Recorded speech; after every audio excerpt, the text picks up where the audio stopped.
Look at Iris. How you doing? Iris. Can you look up there, buddy? This is Iris. You can tell by her name written on the back of her jacket. This is my first and only born child. Hey, she's 4.5. She's pushing. She'll be in a couple of weeks. She'll be 5 months old. And I am Andrew Younghusband. I am 51 years old, just barely older than this person here. Same maturity level, but I'm Same maturity level. Exactly. 30 years older. When you texted me a minute ago and you said running late, poopy bum, I wasn't sure who you were referring to. Could have been either one. It's a crap shoot, as they call it. It sure is. How has your life changed, Andrew, with this new thing? Oh, not at all. It's amazing. I finally have a purpose. No, it's excellent. I'm having a ball. And they say that children are hard. Not this one. Yeah. This one sleeps like a rock. She eats like a horse. She's easy. She wakes up laughing, don't you? You gonna laugh? Oh, now you're gonna complain right as soon as I say that.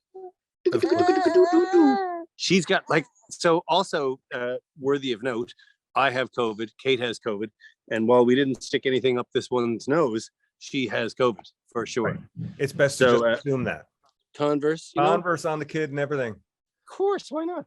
Look at this, Ken. Just when you think I know I couldn't get any new additions in the life. I know. Just when I thought that Andrew couldn't be more normal, you got puppies and babies. Puppies and babies. Kate, my missus has a Chihuahua, and when we moved to Newfoundland last year, that Chihuahua immediately mated with another Chihuahua, and so this is the son of. There you go. I will get him inside. Hang on one sec. Come here. So look at that, Andrew. My God, she's so cute. And look, she likes to dance. Have a dance.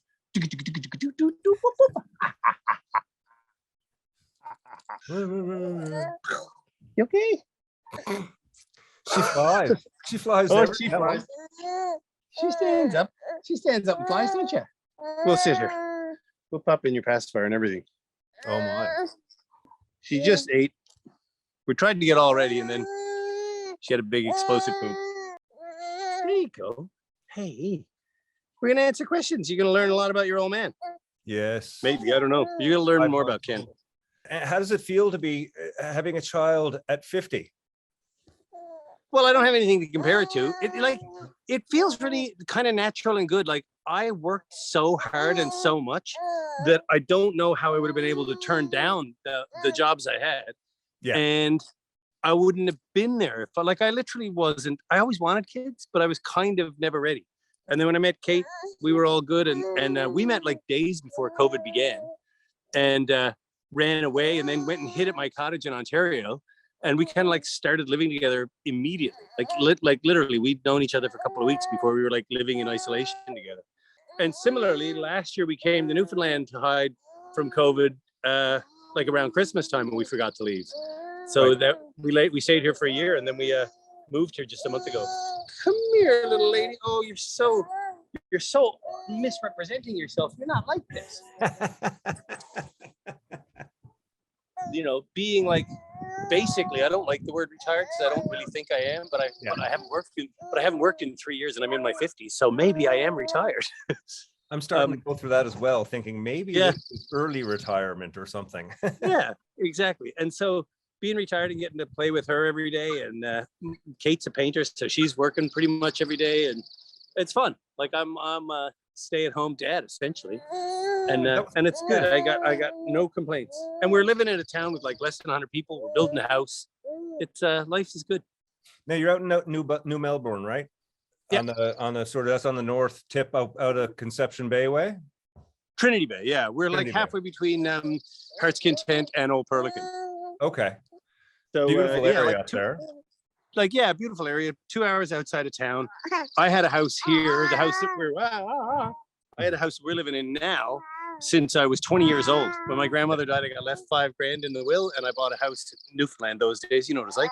I remember that. I bought this house for $7,400.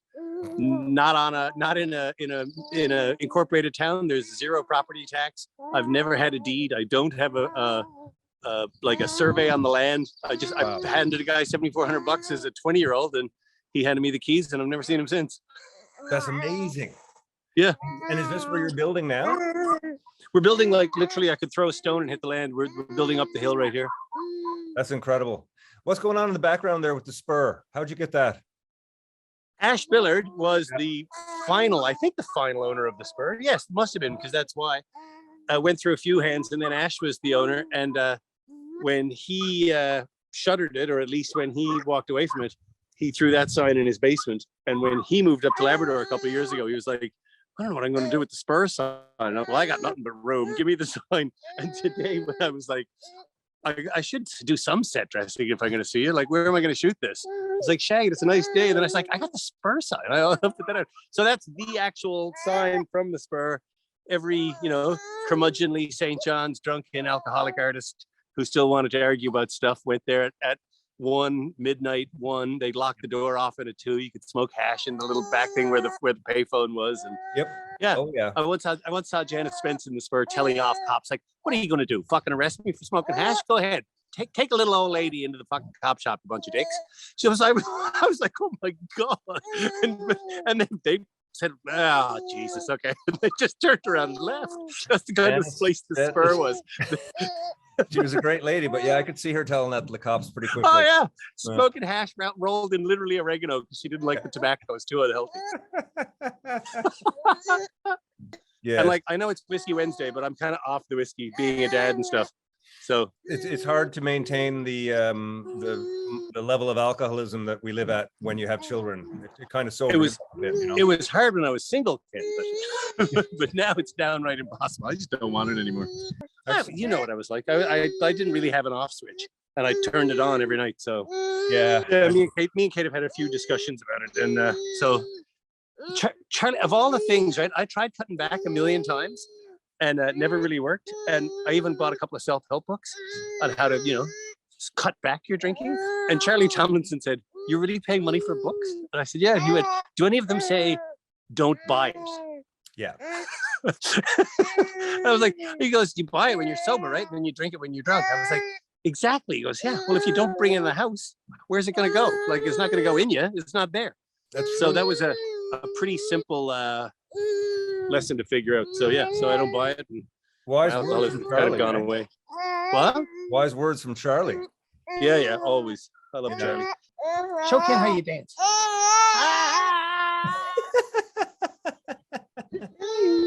You're my prop, goddammit. Cooperate, make me look good. Oh man. Oh. See, proper daddy moment there. Yeah.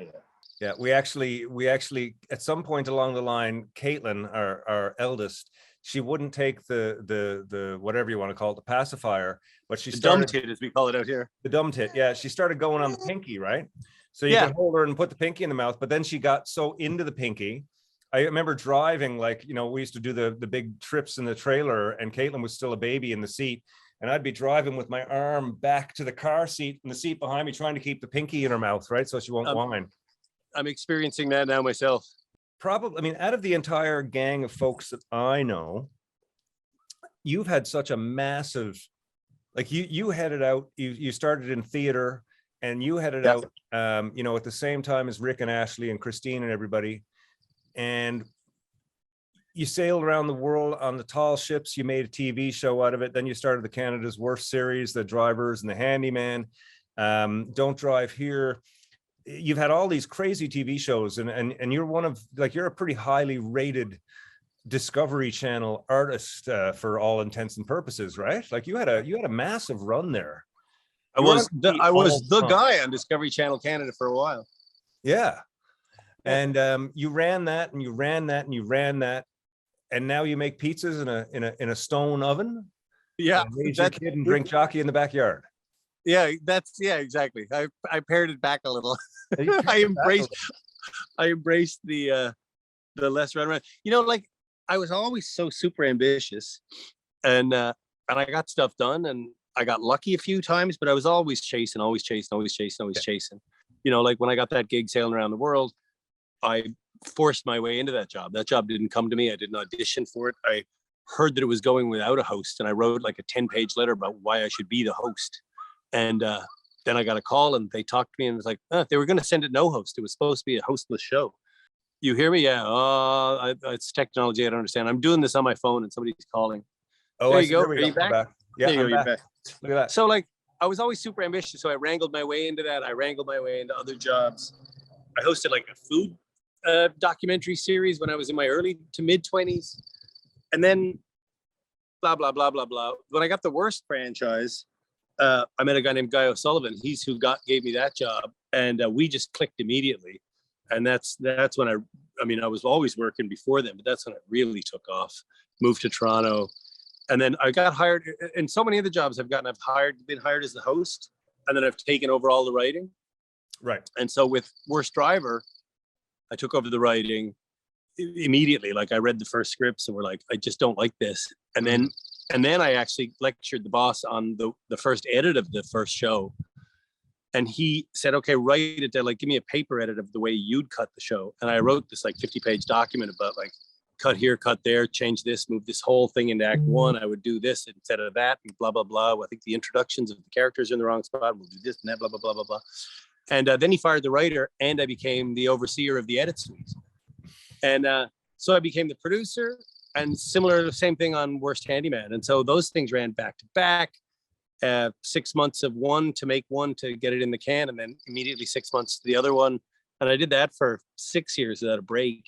And then I said I'd never do 2 shows in the same year again. Mm-hmm. And then a year after, I said, then I went traveling for half the year, 1 year. And then while I was traveling, he said, do you want to do this Don't Drive Here show where I send you to strange countries and you drive odd vehicles in dangerous places? I was like, yes, but I said I'd never do 2 shows again. So but then I did that again. Yeah. So I like I say, I repeat, like aside from being like a really aggressive, ambitious workaholic, I was also super, super lucky. And, meeting Guy and getting to work with him was one of those luck things, because we were like 2 peas in a pod. Well, I think the luck, luck will come people's way. Luck and timing will come people's way, but you need to have the passion and I've said this so many times, you need to have the passion and the product behind it. So when luck and timing turn on you, you've got what you're ready for. And that's, you got to pounce. So yeah, you got to pounce when it's there. Like it's you're right. When myself and Mercer talked about this when he was writing his book and trying to figure out how he got to where he got to. And yeah, like luck presents itself often. It's, are you ready to pounce and pounce hard? Exactly. So there is an interesting combination. There's undeniable massive amounts of luck, but you got to be ready to realize it when it's there and really grab. And yeah, I'm sure career-wise, since Driver finished 3 years ago, I've been lucky to have other opportunities, and I have not even noticed them, or my mojo to grab is gone. I'm busy doing this, and I'm happy doing this, and I would hate to be working. There was a period there that lasted a decade where I was really proud to be working 70 hours a week. I wouldn't be proud to do that anymore.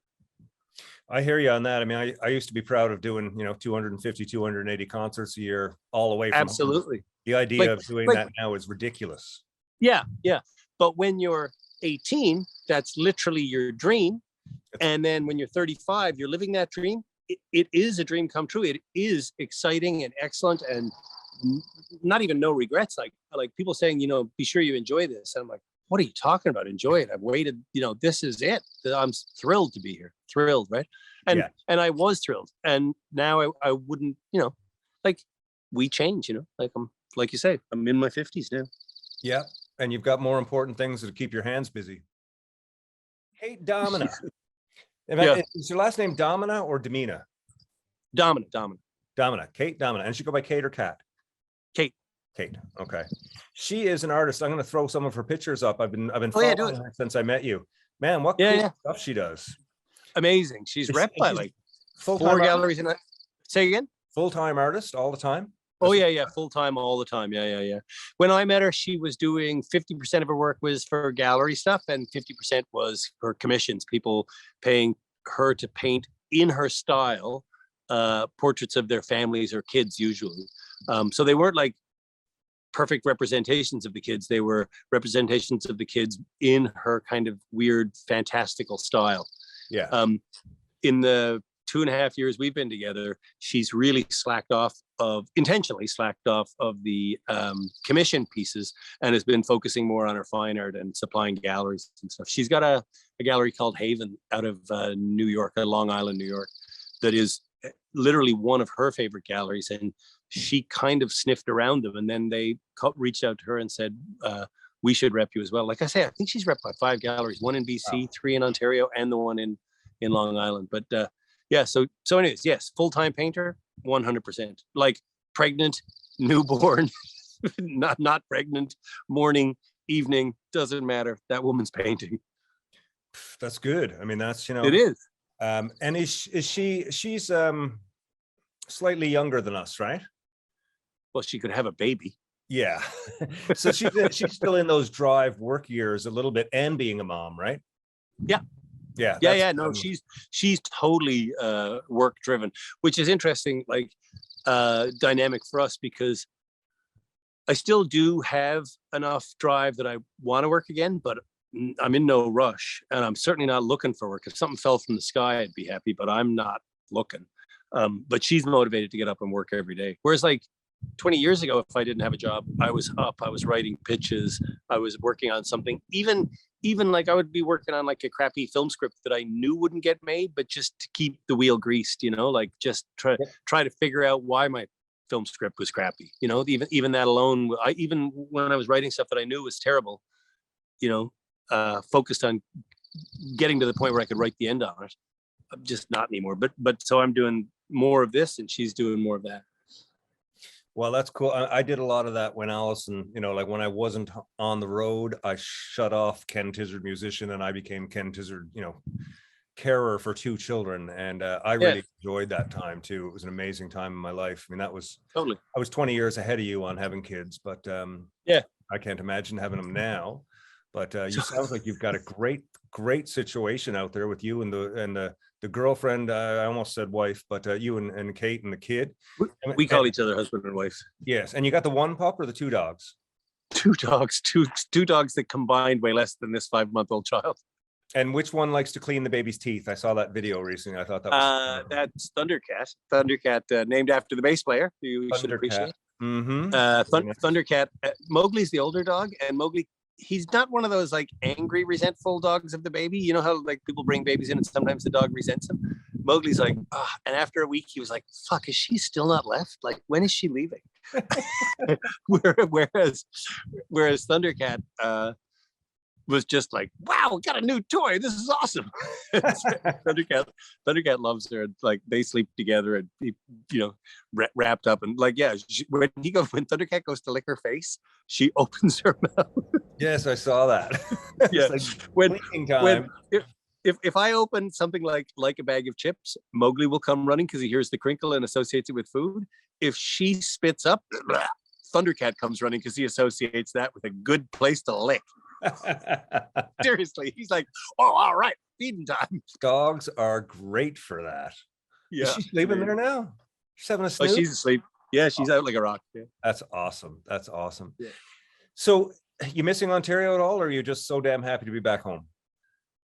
It was essentially a no-brainer, like to move back. Yeah. I love at this stage of my life, I still love rural Ontario, and I love Toronto. Like, I will go back and go see stuff and do stuff, but yeah, to live there again, I'd have to one hell of a job would have to fall from the sky to make me go, the job is worth taking to move a family back to there. Toronto is a great place to go and make your connections and get hooked up and get things going. But if you can get it all and then get out, man, that's what worked for me. I can't imagine growing up, raising kids there and growing up there the way that. No, and just the other day from here, I did my first voiceover gig in forever. You got a good mic and a good internet connection. What's the difference if you're in the room where the producer's looking at you through a piece of glass, or if you're 3,000 miles away? Are you getting to see people back home, like any of the old gang, or you holding out in New Melbourne? You got Mike Bueller, right? Say again? You got Mikey as a neighbor, don't you? I do, but Mike doesn't grace the door. Mike God love Bueller. No, Jeff saw him. I hope I'm not telling tales out of school, but Jeff saw him. My brother Jeff came up to Toronto when we moved back home 6 weeks ago. Yeah, loaded up a U-Haul with me, and we drove back in tandem. And Jeff saw Mike days before he went up to Toronto to drive back with me. And he said, "Hey, I'm going to be in Melbourne in a week. Like, I'm coming up to get Andrew, and then we're driving back. So drop by these 3 days. I'll be there." And Mike went, "Oh yeah, no, we don't go out." Like, he's literally 200 meters up the road, and I've seen him one time since I got back, and that was on the road where he kind of waved, and End of story. Yeah, he pops in on the Whiskey Wednesday show periodically, and we have a brief chat back and forth. He's one of the regular people I talk about. He's got their property is amazing. Like their gardens, they inherited like probably the best garden in this entire community, and they're not keeping it up. They've improved upon it immensely. Wow. They're really living. They're not living off the land, but they're coming damn close. Right. That makes sense with Mike. He'd probably want to be as off the grid as possible, you know? Yeah, very much so. So, and it's the right place to do it. When we first got here, like a year ago, my folks were in BC and they had a condo. And so it's like, wow, and they were gone. So we can use their condo. And it was really convenient. And man, first week, okay, we'll be in town for the weekend. We'll come out here for the week. Second week, and we won't go to town. 3, 6, 8 months later, we were like going to town once a month for an overnight. And we're like, shag it. We like life out here better. Well, you know, it's nice to go see people, but at the same time, 4-hour travel when you got baby and dogs and all that stuff is a lot of in and out. It's the fun part in the future is we're building the house up there. This old house will theoretically remain. We still don't know what we're doing with it, but I mean, hopefully we can lure people out here to the guest house more than we'll go into town. Or the same as whatever. Maybe create an artist residence and hook up with one of those companies that sends artists out in the wilderness for a week at a time to write and stuff. We put a bid on a church last week. Like a church recently sold around the corner for $35,000, and then a smaller one we put a bid on for similar price, but we didn't get it. But that type of thing, like, you know, the when you get out of the Toronto rat race and come here. You know, and once we sell the house in Toronto, like those ideas, like you can do that type of thing. You know, you can buy a little house here for $50,000 and turn it into whatever you want, you know, like, and if that experiment doesn't work, you can flip the house again, you know? So we're busy making a baby and watch your son a little bit. We're busy making a baby and working on another one. And, working on another so we're not, yeah. You guys just practicing, or are you actually taking shots at the net? Taking shots at the net, buddy. Good for you. We think she's pregnant now, but you're not supposed to say until after the first trimester. Okay, so do I edit this out, or do I just keep it as a whisper? Keep it as a whisper. Kate has a really interesting and I think a really eye-opening take on this. She goes, "What the fuck are you talking about? Don't tell people until after the first trimester." Well, if something goes wrong, I think, you know, people get uncomfortable. It's like, well, fuck other people getting uncomfortable. She has this idea, like, this is probably an idea created by men so that women can suffer in silence. If she is going to miscarry or something is going to go wrong, shouldn't she have a group of friends all who have that same knowledge of what she's going through? And even if that group of friends is the person at the supermarket who's runs the cash, like, why keep that secret? And I was like, well, I just have always been told it's the thing to do. And she's like, shag that, right? It is a little antiquated, I must say. Yeah, the idea that people could celebrate the fact that you have conceived and then could actually help you emotionally if something went awry is a pretty natural and obvious concept. Like, why isn't that the norm? So she's like, shag it, tell everybody, like, yeah. So yeah, that's interesting. It is interesting. What? Well, congratulations. I think so. Yeah, I think so. Yeah, that's awesome. Yeah. Say again. You got a fireplace going back home for your pizzas and stuff yet? A wood oven? Yeah. The behind the spur. See that yellow building? Yeah. Behind the spur. That is the pizza oven. The building. Well, yeah. Because you put this coating of perlite and cement on top of the pizza oven as an insulating layer. Yeah. And it's really porous, and there's different ways you can waterproof that, and none of them really work. And so one of my buddies out here was like, geez, why don't we just build a little shed around it? So we did. Doesn't that make sense? Yeah. And is that part of your future? You're going to like make and sell 15 pizzas a day to the local community? We talk about it. We talk about all these things. For now, I'm just being dad to this little sleeping beauty. Come here, get it on the side, my dear. But there's all sorts of. Oh, I did I wake you up? Come here. You're good. I know.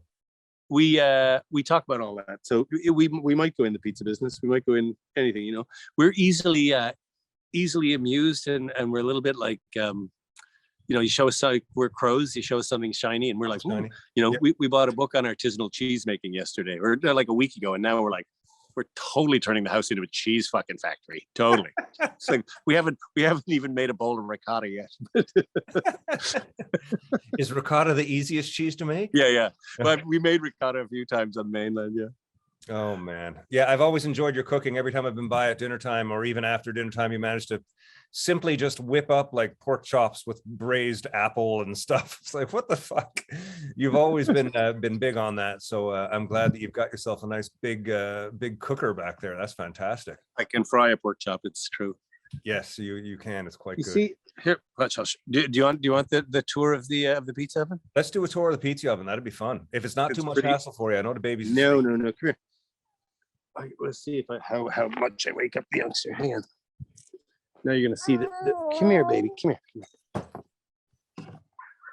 See, there's the pizza oven. Oh yeah. You see it? And you so literally... Oh man. Right. And on this side over here, you've got a big, like, all that's fire brick there, so I can have like outdoor fires here. Oh nice. And there's a rig there that we can do a whole pig on. Wow. See? That's fantastic. Yeah, so there's a spit there and everything. Yeah, and my property goes all the way around there. Look, the garden's getting turned over. Oh, you know, amazing. Spring in Newfoundland. When the gym was closed, there is no gym out here, of course, but so this is my joke. Like when the gym was closed, I'd go down and get all the driftwood from the beach. And so, because we got a big fire pit right there too. Yeah. Oh, that's amazing.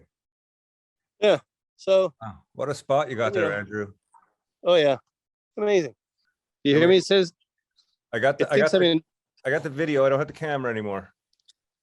It says that I'm in driving mode. What have I done?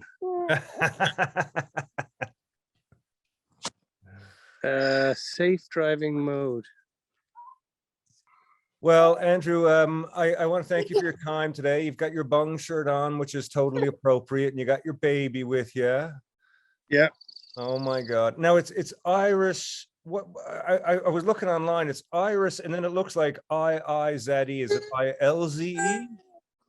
Ilza is Kate's mother's name. It's a Latvian name. ILZE.